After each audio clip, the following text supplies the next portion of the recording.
Home Swiss Home. Un été en Suisse.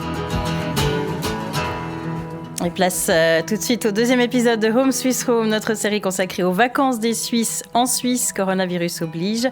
Durant tout le mois de juillet, nos journalistes sillonnent le pays à votre rencontre. Alors on a débuté ce voyage hier dans le canton d'Obwald, au centre géographique de la Suisse, avec Déborah Solbank et Adrien Krause, qu'on retrouve ce matin. Bonjour à tous les deux.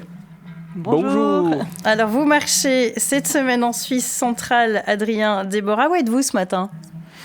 À Melchsefruth, dans le canton d'Obwald, un village niché au fond d'une vallée qu'on a rejoint hier après 3 heures de marche environ, en plein brouillard, dans le froid et sans rencontre de type humaine. Bref, on était plutôt contents d'arriver ici. Melchsefruth, donc quasi 2000 mètres d'altitude, petite station familiale, clientèle presque 100% suisse, pas un must touristique a priori, et pourtant un milliardaire chinois a décidé d'y investir massivement ces dernières années. Son nom, Yunfeng Gao, il possède désormais 2 des hôtels les plus capés du lieu, bâtis pour près de 100 millions de francs. Des constructions plutôt massives qui ne passent pas inaperçues dans le coin.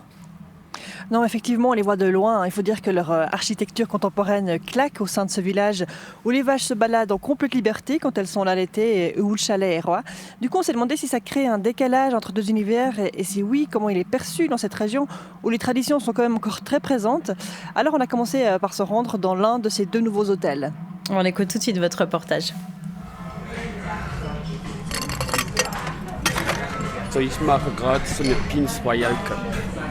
Le barman prépare un cocktail pour les clients du Fruit Lodge & Spa, l'hôtel 4 étoiles supérieur de Melchsefruth au design rustique.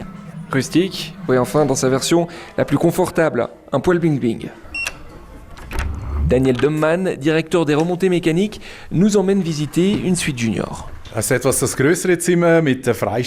l'une de nos plus grandes chambres avec baignoire disposée au centre qui offre un large panorama. Quoi de plus beau que de savourer un bain chaud en hiver avec une vue sur le paysage enneigé. Ici, il fait bon vivre. Sehr schön. Un charme qui a son prix, 400 francs la nuitée. Les clients, essentiellement suisses, apprécient. C'est magnifique, c'est vraiment magnifique. Quelques mètres plus loin, un autre hôtel, le Fruit Family Lodge, dédié, son nom le dit, aux familles. C'est des amis qui nous l'ont conseillé. Parce qu'ils sont du coin et qu'ils disaient que c'était très bien pour les enfants, qu'il y avait beaucoup de choses à faire et puis que c'est beau avec la nature. Melchsefruth compte 2500 lits, mais seules 10 personnes habitent ici à l'année. Si ces 2 hôtels de luxe existent, c'est grâce à Yunfeng Gao, un investisseur chinois que personne ici ne voit d'un mauvais œil. Si l'argent est arrivé d'ailleurs, c'est parce qu'aucun Suisse n'a voulu investir. Je pense que c'est un thème que l'ensemble de la branche touristique en Suisse doit discuter. Pourquoi les étrangers investissent-ils dans un secteur que les Suisses n'estiment pas rentable ? Pour Daniel Domman, c'est clair, ça ne changera rien à l'âme du lieu. L'hôtellerie ici est une tradition centenaire, notamment avec ses hôtels de cure thermale. L'autre tradition, c'est la vie d'alpage, la plus pure, très simple. Les 2 sont des traditions centenaires. Je crois qu'il y a de la place pour tout le monde.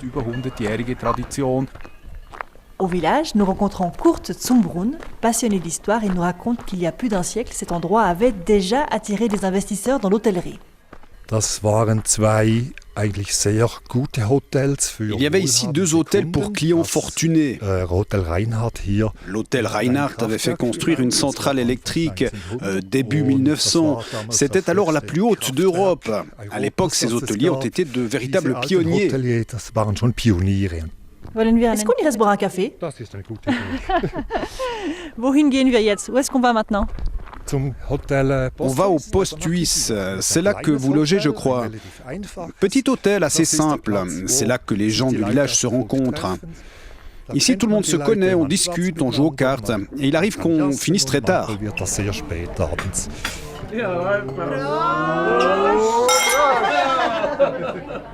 Ici, la nuitée coûte 90 francs. Et la présence d'un 4 étoiles juste à côté ne dérange personne, pas même la tenancière. Ah, mais s'il fait mauvais temps, je vais volontiers au spa de l'hôtel ou au bar. C'est bien, chacun peut profiter des services de l'autre. Voilà, Melchsefruth, entre tradition et investissement étranger. Et c'est loin d'être le seul village dans cette situation, Adrien. Tradition, vous en parliez, on est en train d'assister. Il y a les vaches à la qui vous montée de ont l'alpage, rejoint en direct. Ouais, tout à fait. Allez-y, on vous entend encore un peu. Bref, toujours dans la région au niveau investissement. Yongfeng Gao, l'investisseur chinois de Melchizedroot, est en train de se bâtir un petit empire. Il possède encore un établissement à Engelberg, mais également depuis peu l'hôtel Palace de Lucerne. Dans le même style, on peut aussi citer le Kasami Saouiris, du nom de ce milliardaire égyptien qui a investi récemment des centaines de millions de francs dans la station uranaise d'Andermatt. La preuve que la montagne reste une valeur sûre en termes de business. Un dernier mot, Déborah, sur la destination du jour. Alors on va sortir du canton d'Obwald, direction Engstenalp dans le canton de Berne. On a 2 bonnes heures de marche devant nous et on va arriver dans un vieil hôtel alpin qui date du 19e siècle et c'est à peu près tout ce qu'il y a là-bas. L'occasion pour nous de plonger demain dans le tourisme romantique et nostalgique. Alors bonne route et surtout rendez-vous à demain. Bonne journée à tous les deux.